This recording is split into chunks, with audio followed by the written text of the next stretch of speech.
The Human Rights Law was placed in 1998 to protect people's human rights. Essentially, it is a list of 16 rights members of the UK have and states how they should be followed. The police will have had to have changed the way they handle some situations, and their use of firearms and other control weapons were restricted, so they would have found protecting the public a little harder and feel like they have less control.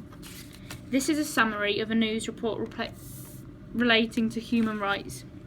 In 2006, coaches full of anti-war protesters were prevented from joining a peaceful protest against the war in Iraq. They were detained on the coach for 2.5 hours. The police say they were protecting the protesters' right to life, as the American forces on the base had reserved the right to use deadly force if the base was breached. The protesters say their right to freedom of speech and assembly and freedom from arbitrary detention was breached. Here is an example of a human right. The right to liberty and freedom. You have the right to be free, and the state can only imprison you with very good reason. For example, if you are convicted of a crime. This law affects the police because even if they know someone has committed a crime, without having a good reason for suspicion or evidence, they can't be arrested. Also, members of the public are innocent until proven guilty. Human rights allows police from all different places to communicate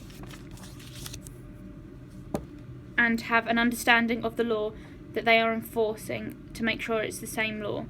Also, it helps them because they know exactly what they can and can't do, and there's no confusion.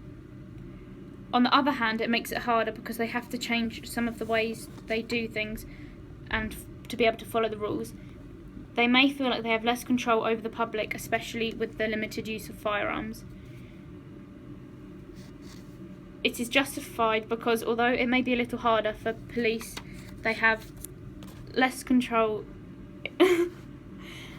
It prevents people from being treated unfairly and their rights being abused. It allows police and the public to have a mutual respect.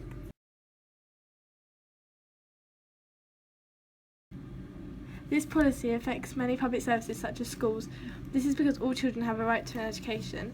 This allows children to go to school and earn a better education, which will give them a higher chance of getting a job in the future.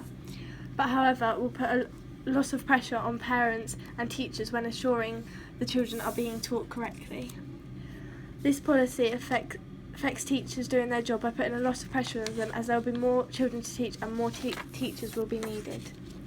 Giving your children the right to an education also means teachers will need to teach correctly and need to become more educated themselves. Also, disabled children will now have the right to an education and will need specialist facilities. In 2002, a school declined an application for a child to attend their school because there were too many children attending the school already.